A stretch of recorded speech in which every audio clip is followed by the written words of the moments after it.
Hello everyone, welcome to Toyeen Talks. Báwo ló ṣe ń lọ lọ́dọ̀ yín?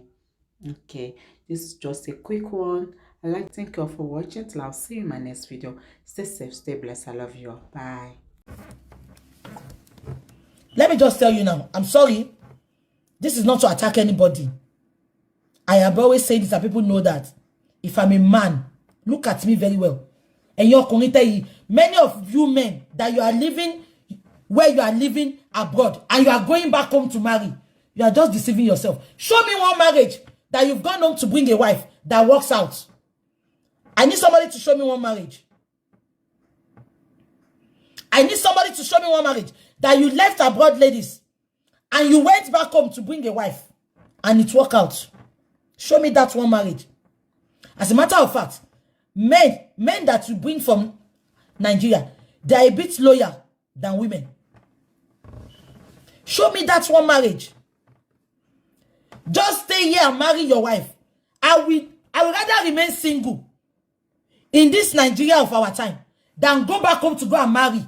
Ladies, even if you want to go to village to marry, I want to village here. One dog para. Oh, kini ko senu muye wa je gbogbo àwọn aishifu gbogbo àwọn boys village. One dog para. I want to village here. Want to watch the city lo. Kokoro gbe nkan bi senu muye ni won.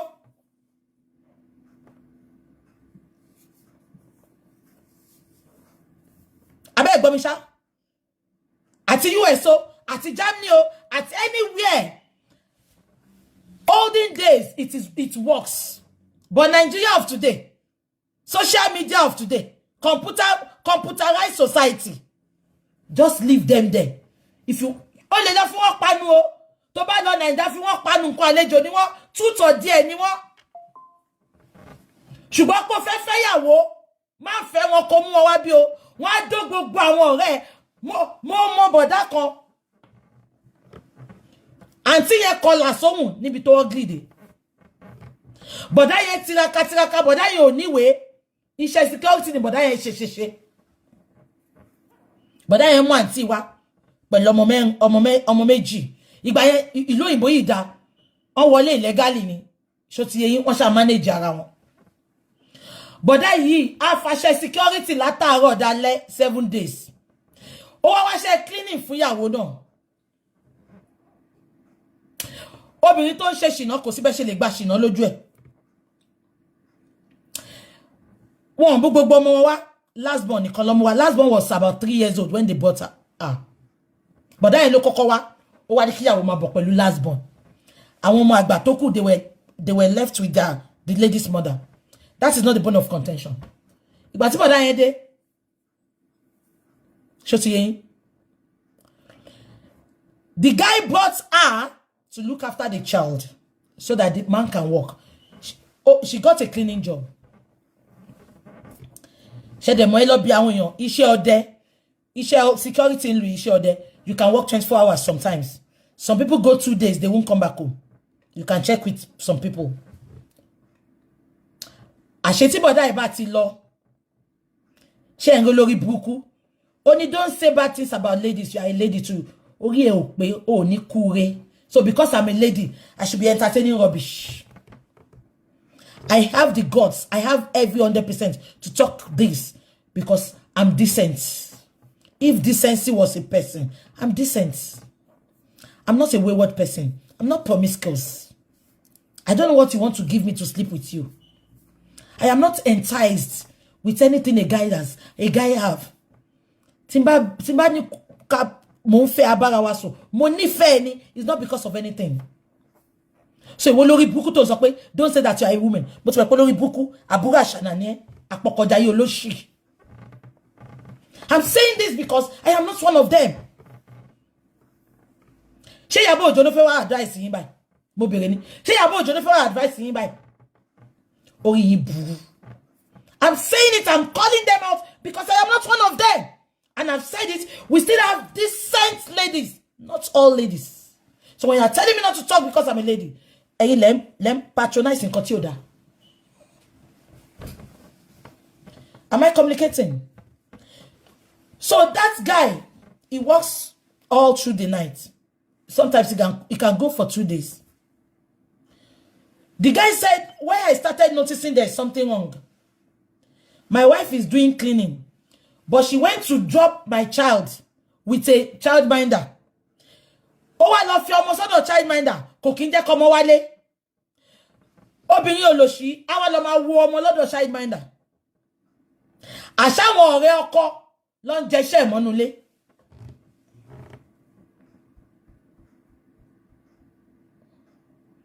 Ṣé gbọ́ nǹkan tí mo sọ ṣá? Àṣẹ wo bá all the time the man goes for security job, 24 hours job, 2 days job. The friend's husband, they are the one coming home to sleep with her. That is why she left a little child with a childminder. She only goes there to visit the child. People know that story in Manchester here. Can I shock you? Can I shock you? That man is in Nigeria now. He was deported from the reports of the lady. Even before the man was deported, the man's eye saw shege. She was in a bus one day. She doesn't know that people knows her. She was calling the guy. Money ko ma pe mi mo.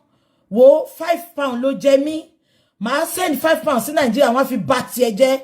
Wá padà seko. This is a woman that bore 4 children for this uncle. Uncle yo kò nísinmi mo mọ bọ̀dá ẹ̀ ni. Gbogbo wọn dáadáa ni. Uncle yìí máa ṣiṣẹ́ látàárọ̀ dalẹ́ just to bring her and the little child. Uncle yìí á ṣiṣẹ́ send owó sílé fún màmá ẹ̀ kó fi tọ́jú àwọn ọmọ tó wà nílé. Ṣé fẹ́ gbọ́? Wait, bọ̀dá yẹn yìí wà ní deportation camp ló ti tẹ̀ lọ́kùnrin mi lọ sí London. So when I'm telling you that look after yourself, take care of yourself, invest in yourself, both men and women. In the past, we do it. I have done it before.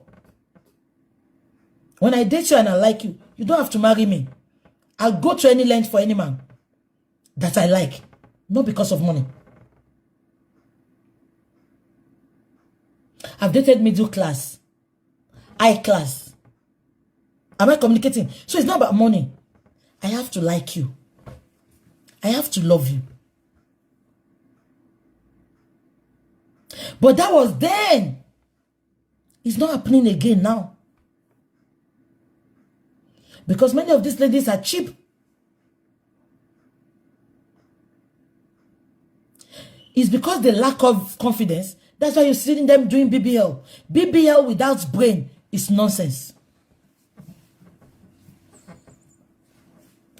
Beauty without brain. Uncle Yese, are you listening? He's in Nigeria now. Want to deport Uncle Yese over 10 years. This is an uncle that came from Shagam. He was lucky to come to this country. And he worked his life out. And imagine anyway. So key company work bar. And most of our company any buy. Tomati buy because anyway, one mama phone peanuts ni. The minimum wage budget £10. One they must £7 for. So I can imagine. One they must feel like kulola. One ti anyway buy engo. Táwọn ẹgbẹ́ bá ń ṣe 8 hours per day. One they keep watch 24 hours. Ṣó ti yé yín? So bọ̀dá wa ṣiṣẹ́ yẹn ó mú ìyàwó wa ó mú ọmọ wa. Ó wá feel pé nǹkan tó jẹ́ kó ṣe ni pé kàn dá padà sílé. Ìwọ obìnrin bẹ́ẹ̀ tó ń wò mí lọ́sàn àti ìwọ ọkùnrin bẹ́ẹ̀. Torí àníwọ náà lọ́kùnrin. Ó kọ̀ common láàrin obìnrin jọkùnrin lọ. Without even cursing such people. Èpè tí mọ́ yín. Èpè tí mọ́ yín. Wọ́n ní owó máa tán. Èèyàn ló máa kù. Owó tẹ́ máa ná tó máa tán.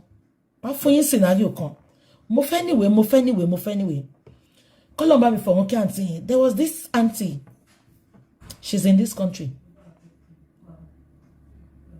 She's in this country.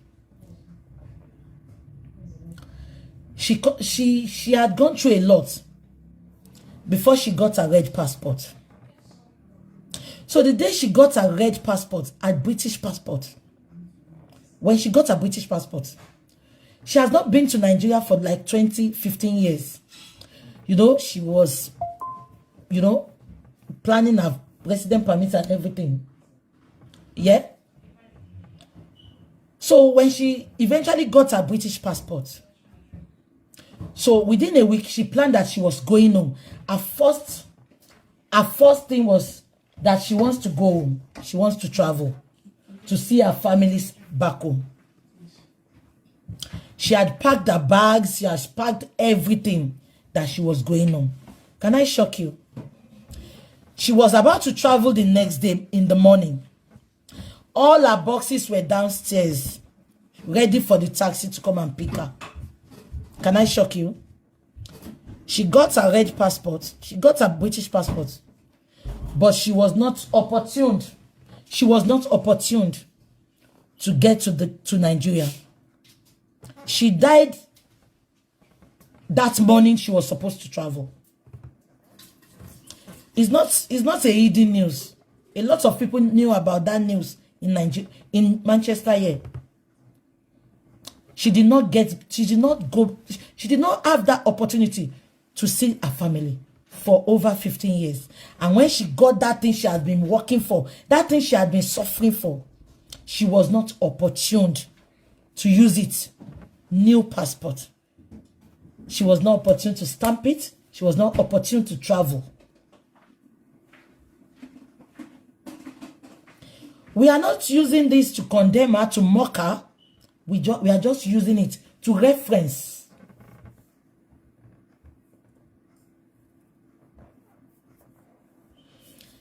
I wish many people watching me today. Okay, somebody said what happened. We don't know.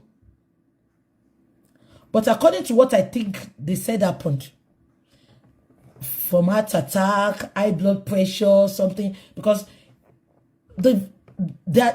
she had 3 children. So the dad is always calling her to wake up to, you know. So the dad called her that day. She didn't pick the phone. The dad now called the children that, I've been calling your mom. Has she traveled? The children said, no, mommy is still in the room.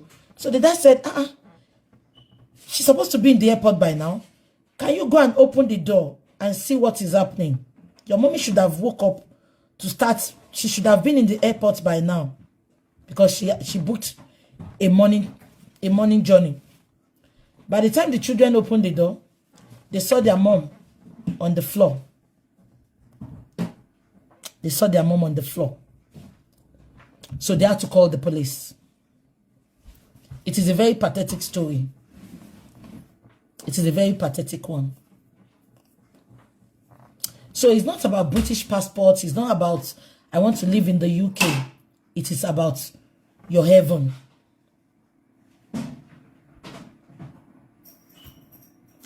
So this is what I tell people that is jackpying. A man of 60 years old that is jackpying, that is traveling for greener pasture. Yeah? You have just 6 years, maximum 10 years to work. What is the essence of jackpying?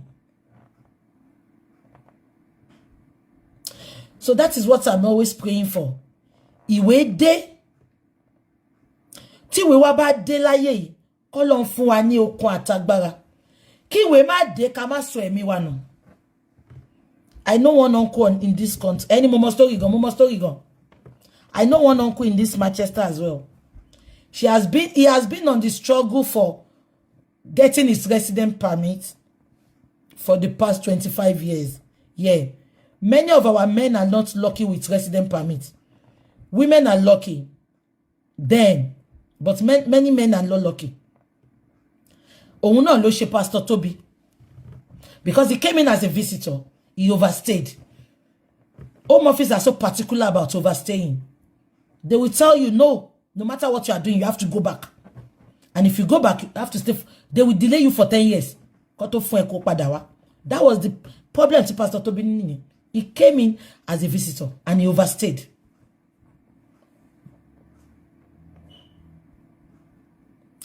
That uncle has been looking for resident permit for 25 years.